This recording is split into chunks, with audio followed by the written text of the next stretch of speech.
Hi guys, this is the Michael Myers fanatic. I'm here today to talk about Halloween Returns. I want to discuss a movie pitch that was created by John Ferreira.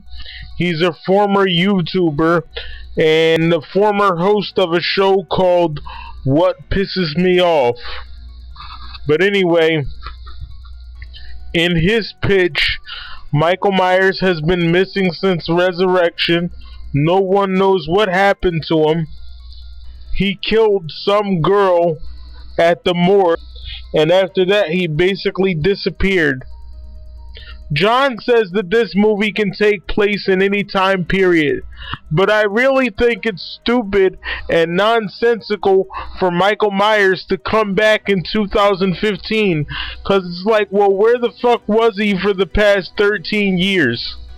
Doesn't make any sense. Where was he? So I just think that that would be dumb. Although I guess you could make it in 2015, because John also says that he wants Tommy Doyle to be in this movie. So basically Michael Myers hasn't seen Tommy Doyle in 20 years. I think that's fucking epic. But let me go on with the pitch. The movie would come on and it would show Michael as a kid, and he's talking with the Myers family, and little by little he starts acting weird, and he just stops talking for no reason. And this is when he kills Judith. They lock him up and put him in the asylum, and the cops try to figure out why he did this, but they don't know that he's been taken over by evil. And going on with the movie, it would show clips of his childhood, and it would show different clips from H2O and Resurrection and 6. In this movie, they banned Halloween again because they said they're tired of Michael Myers. So after Resurrection, they decide to ban Halloween.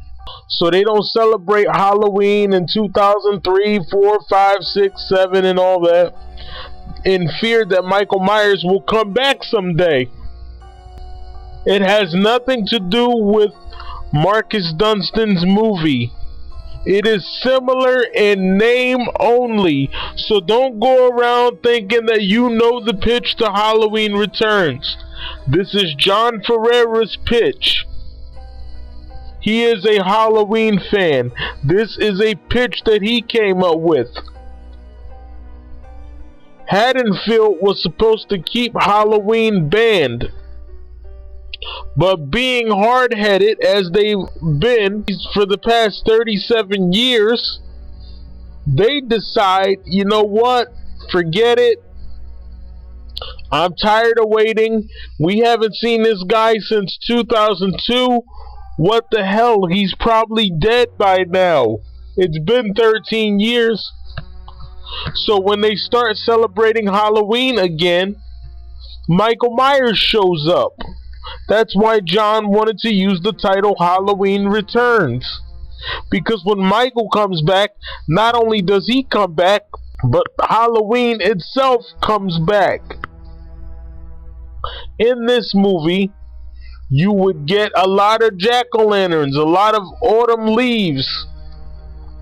You would have John Carpenter's classic score, and I guess they would just have to pay him the money that he wants, because his score is worth it. It's not a Halloween movie without John Carpenter's classic score. But anyway, we would find a kid, because this is my pitch and John's pitch. He let me share in it, and I want to thank him for that. Thank you, John, and shout out to you. But anyway, we said that if we ever did this movie, hypothetically speaking, we would find a kid that looks like Will Sandin. Will Sandin is the guy that played Michael Myers as a little kid on the original Halloween. We would find somebody that looks like him to play Michael as a kid in this movie. This movie does not connect to Rob Zombie's films. they would only show a cameo of his films in the movie playing on a TV, because we would say that Rob Zombie decided to make a movie about the murders.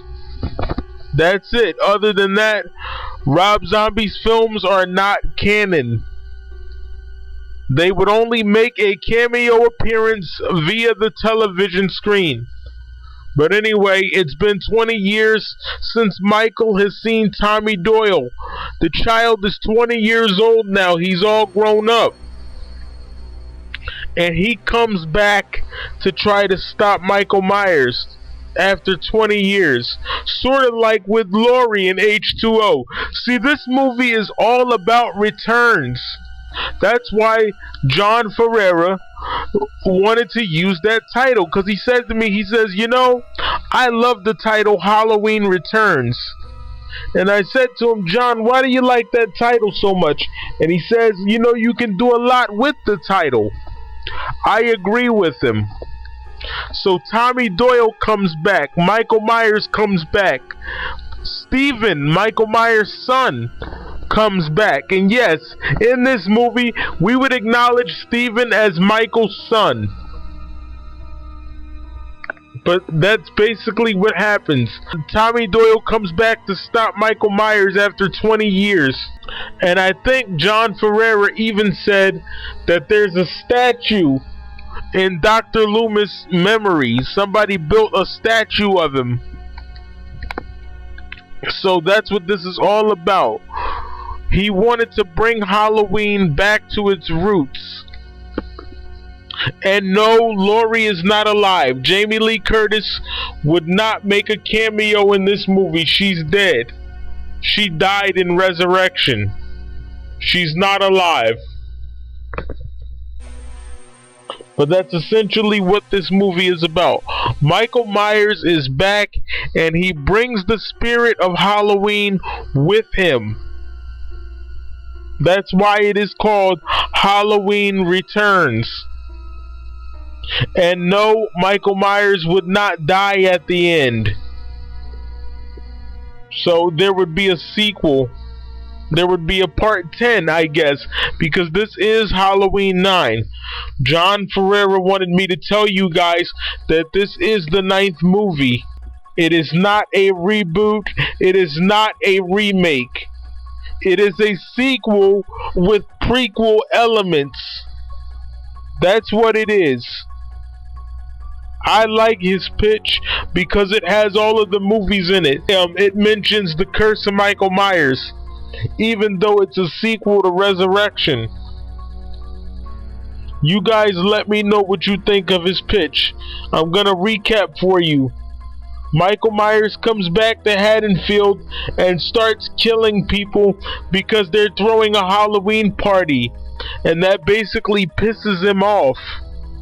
That's why this movie is called Halloween Returns. I can't stress that enough. Because he comes back, and Tommy Doyle comes back, and his son comes back. This whole movie is about people returning.